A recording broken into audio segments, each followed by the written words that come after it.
بتائیے گا خان صاحب سے ملاقات ہوئی، اس میں کیا کہا؟ خان صاحب ایک تو بہت ہمارا جو ایک دفعہ دیکھ کے ذرا تسلی بھی ہو گئی ہے.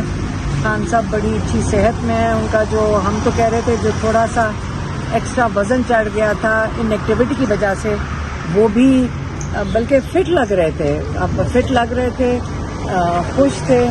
وہ یہ کہہ رہے تھے کہ مجھے بڑے سالوں کے بعد ٹائم ملا ہے کہ میں قرآن پڑھ سک رہا ہوں. میں دوسری دفعہ قرآن شروع کیا ہے، اور وہ جو اسلامک ہسٹری جو ان کو بہت شوق ہے پڑھنے کا، ایک اس کا بھی مطالعہ کرنے کا ان کو موقع مل رہا ہے. تو وہ اپنے آپ کو جو بھی ماحول دے دیں خان صاحب کو، وہ اپنے آپ کو ایڈجسٹ کر لیں گے. عمران خان ایسے نہیں دیکھتا کہ وہ یہ نہیں سوچ رہے کہ میری کنڈیشنز کیا ہیں. اگر آپ ان سے پوچھیں گے بھی وہ کہیں گے نہیں سب کچھ بالکل ٹھیک ہے.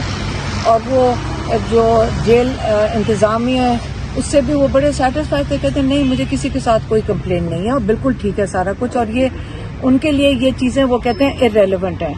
تو جو ان کی جو دو پیغام انہوں نے کہے، انہوں نے کہا اگر مجھے یہاں پہ اس جیل میں 100 سال کے لیے رکھ لیں اور سی سے مجھے ڈی ای جو بھی ان کے اگر کوئی کیٹیگریز ہیں کوٹری میں بھی ڈال دیں، میں اس آزادی کو ترجیح دیتا ہوں. میں اس آزادی میں ہی رہ لوں گا بنسبت اس کے کہ باہر نکل کے ظلم کے نظام کے اندر ایک دن بھی گزار سکوں. اور یہ اس پہ وہ بڑے کلیئر ہیں. وہ کہتے ہیں جتنے سال رکھنا چاہیں یہاں رکھ لیں، لیکن میں اس ظلم کے نظام کو ایکسیپٹ نہیں کروں گا.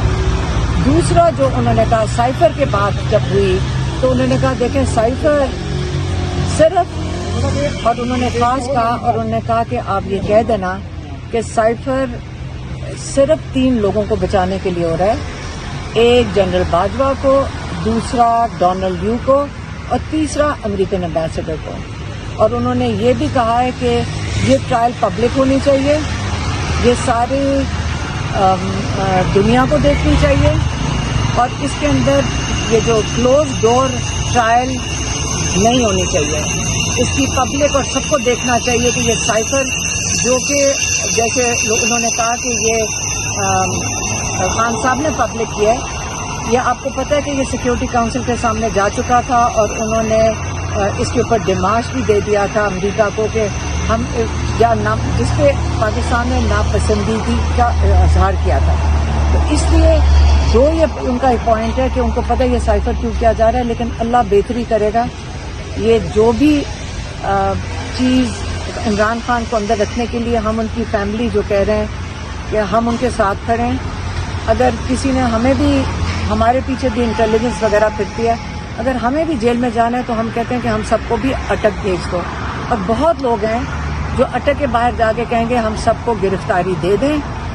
ڈالنا چاہیں تو میرے خیال میں جتنے لوگ تیار ہیں ہم سب تیار ہیں کہ اٹک جیل میں ہم سب کو کر دیں. کیونکہ کہیں سے ہم سن رہے ہیں کہ کیا پتا 4-5 مہینے ان کو اندر رکھنا ہے. یہ کیسے پتا ہے لوگوں کو کہ 4-5 مہینے ان کو اندر رکھنا ہے؟ ہمیں کیا پہلے تیاری ہو جاتی ہے، اس کے بعد کیسز اس کے مطابق ایڈجسٹ کیے جا رہے ہیں کہ ان کو جا کر یہاں اسلام آباد میں نہیں پیش ہو سکتے، ان کو جیل کے اندر اب ججز بھی چلے جائیں گے. سارا پورا نظام ایڈجسٹ ہو رہا ہے کہ ان کو اٹک سے نہ نکالا جائے. لیکن ان کی نا فکر کریں. وہ کہتے ہیں میں ہر چیز برداشت کر لوں گا، اور بڑے اس کے اوپر وہ بڑے ان کے اندر کوئی ایسی چیز نہیں ہے جس پہ آپ کہیں گے یہ. وہ تو بڑے خوش تھے، کہتے ڈال دو جیل میں جتنی